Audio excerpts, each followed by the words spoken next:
Hey guys, and welcome back to Brexit. Brexit England, Northern Ireland, and Eastern Europe. And in Brexit England, it seems that we've got some crazy ass councillors. This one's from the Labour Party, said to be maybe the MP from Barkingham, Dagenham, like in the next election, because I think he's got the nod to to run for Parliament. So this guy is I think he's the head of the council in Barking, and he believes that people involved in knife crime, if their children, their parents should have their housing taken off of them, right? If their children know about knife crime and they don't tell the authorities what they know. And I hear you say that doesn't even sound workable. It doesn't sound workable because, firstly, I mean, you've got to know that person actually knows something about the actual incident that you're saying, well, you're going to lose your housing.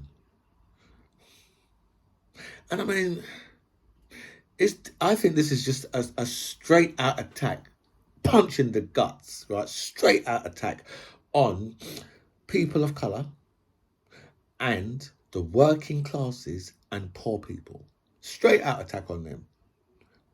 Because if I lived in a big fuck off mansion and I knew that one of my friends had stabbed someone up and killed them. Now, I'm 15 years old at the time. And now the police say they know that I know. And I'm like, well, I'm not telling you anything, mister. You can piss off. Then are they going to come and throw my parents out of our mansion? No, it's a direct attack here on the poor and the working classes. You see, and when I try and explain to poor and working class white people, you guys are black. Okay, so that's when I say it's a racist thing, right? You're involved in that because they look at you as black people. Trust me on this. And that's why they think it's okay to tell people who probably have a council flat, because they can't tell someone who owns their own property, well, you know something, right, your child knows about this stabbing, so we're going to throw you out of your house that you've bought. So why this savage attack from Labour, right, on the people, the very people who will be voting for them? It's similar to Sadiq Khan, who is going to lose London again to the Tories, right? Just like Ken Livingstone did. Right? Ken Livingstone lost London to the Tories because he brought in the congestion charge. I don't know how that name never caught on.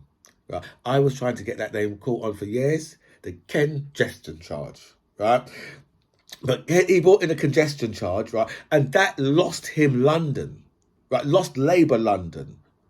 I don't understand, right, why it is that Labour, they seem to be able to, just be their own worst enemy, because these things, it's not even workable, right? You've thrown them out, right? Where are you going to put them? Where are they going to go? Where are you going to put them? Because, the council throw them out and, you're talking about a family, so they've got to find somewhere else for them. What are they going to do? What are they going to do? Let them live on the street? Or let them live in, I saw a man who's got he's built a cutout in the woods, right? And he's living in there because that's what Britain is. That's literally what Britain is. But what are you going to do with these people? What are you going to do with them after you've thrown them out? What are you going to do with them? What's going to happen?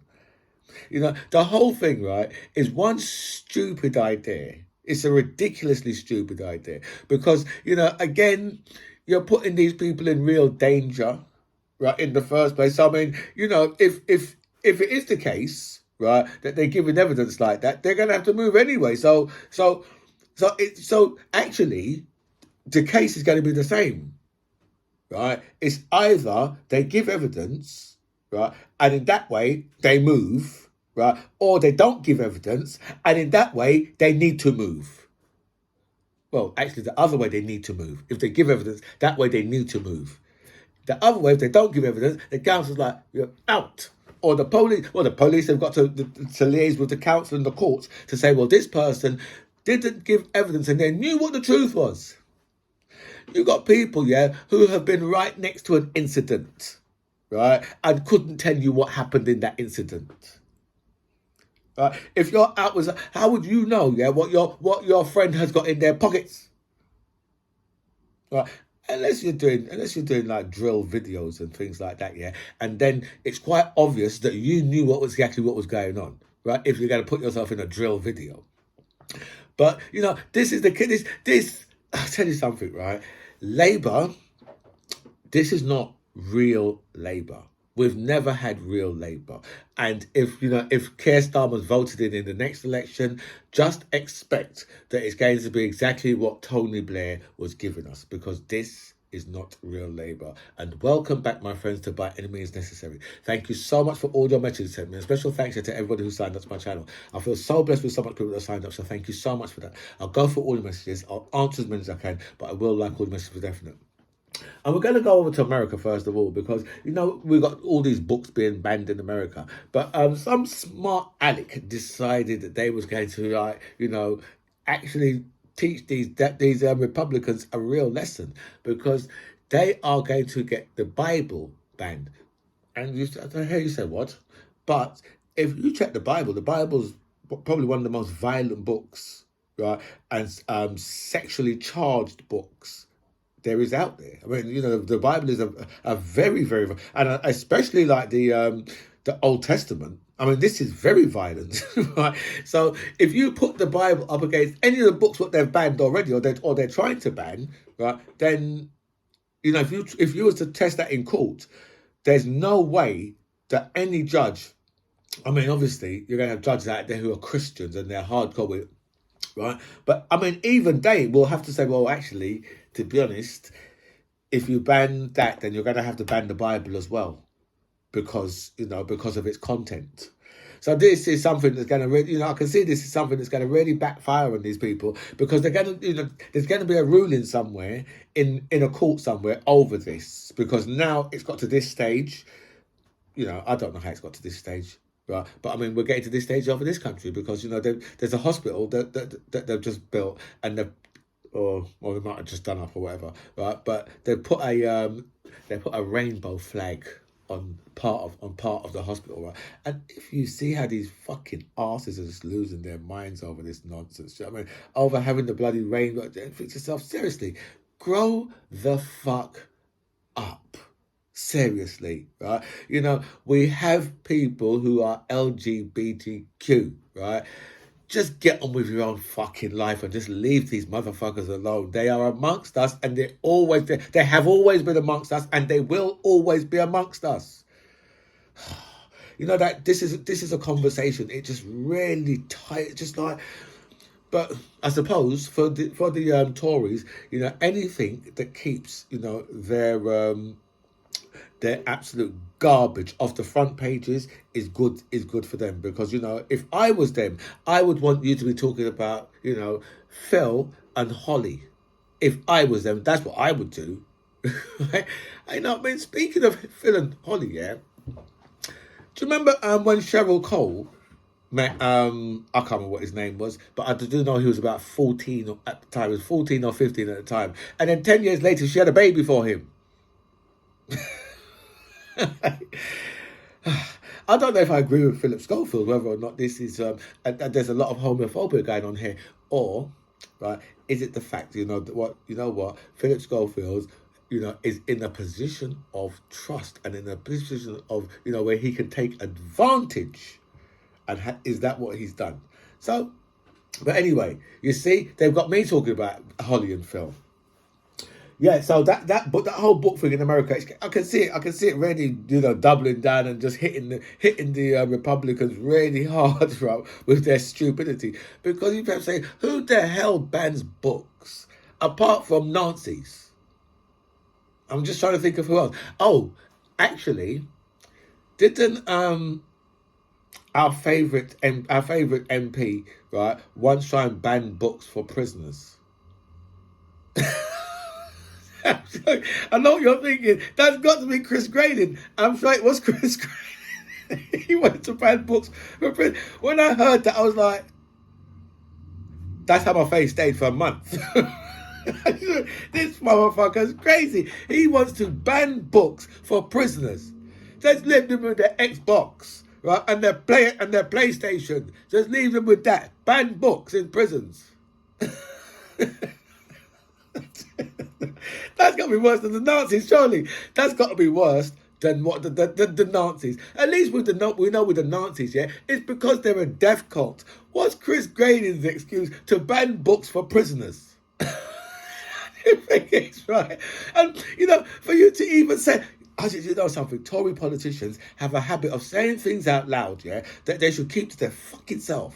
That would be the best thing. You know, when Dominic Raab said, you know what, I didn't know how important Dover was to the United Kingdom. You know, they need an advisor like me, because at that point, right, I would have punched him right in his side, because I was stood right beside him, and I punched him in his side as hard as possible and said, are you fucking stupid? How the hell are you going to tell me you didn't know how important Dover was?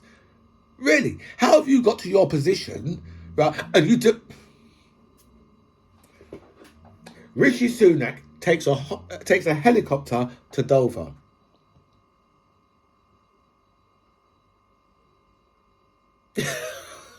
I'm down the street.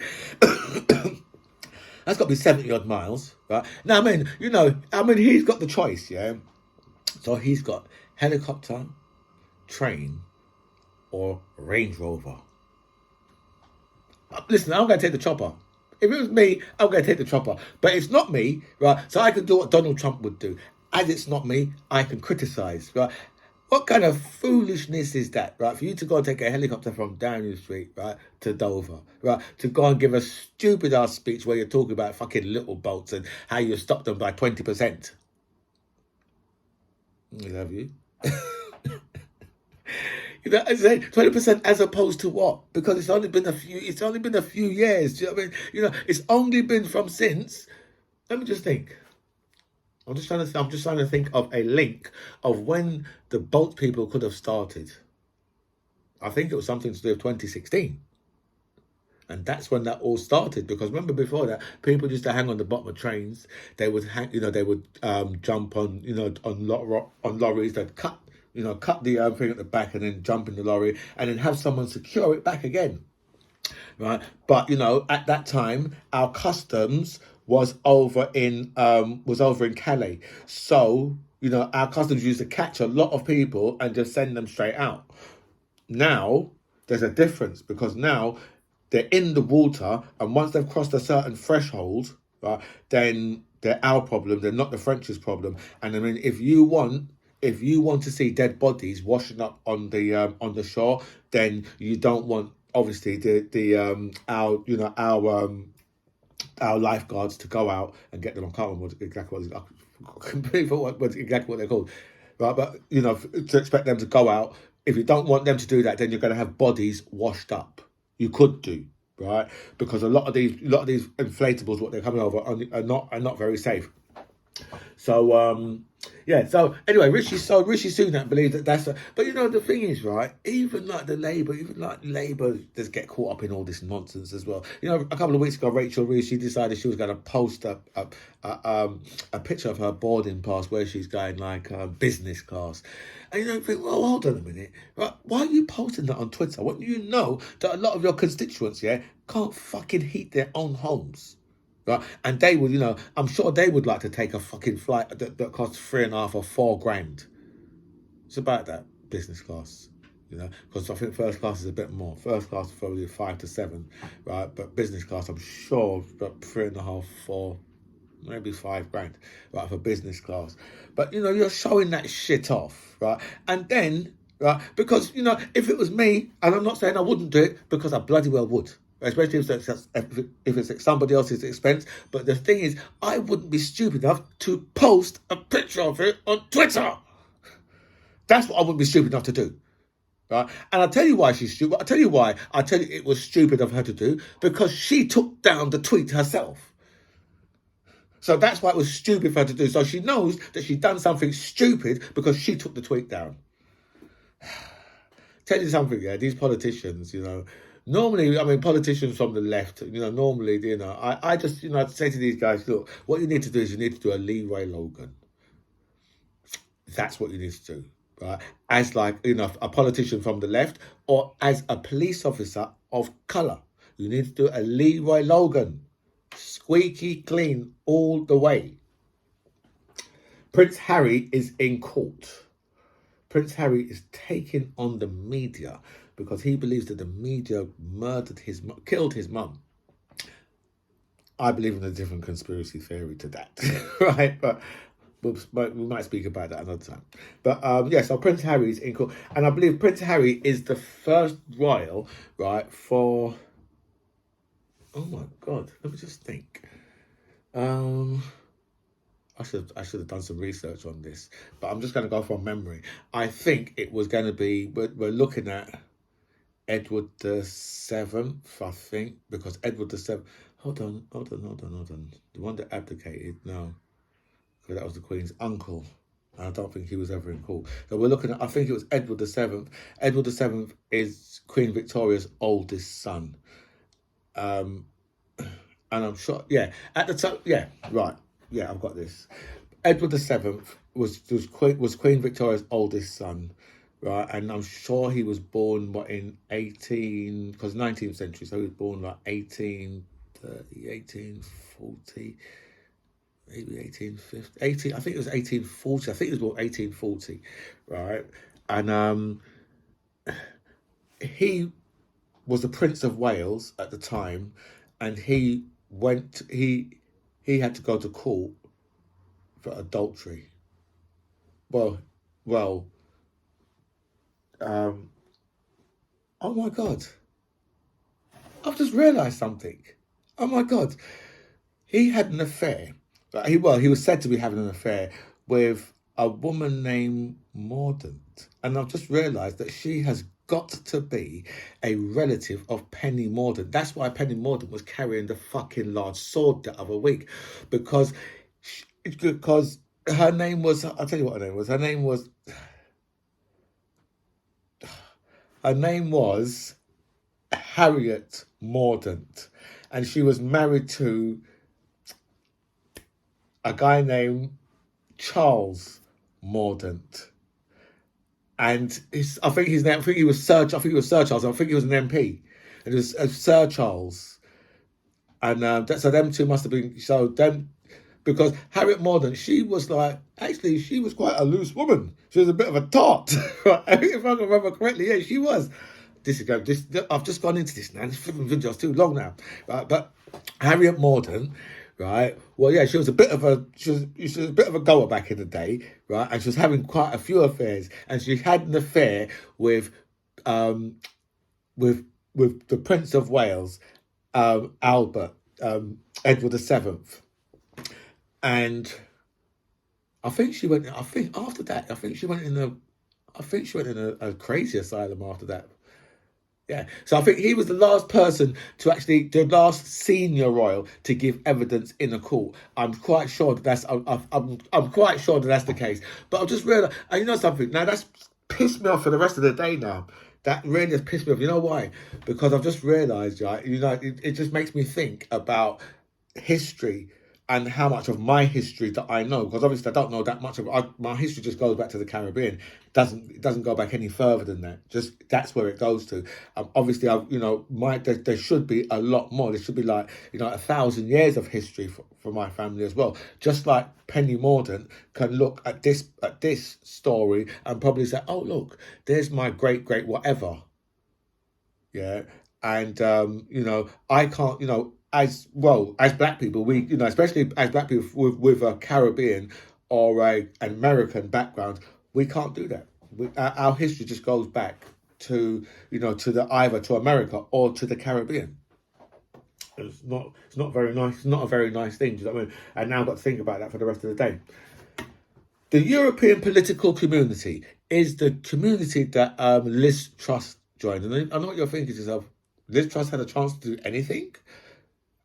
Yeah, but Liz Truss had a chance to do a little bit, and this is what she joined. So Rishi Sunak has been speaking to those people again about what little boats.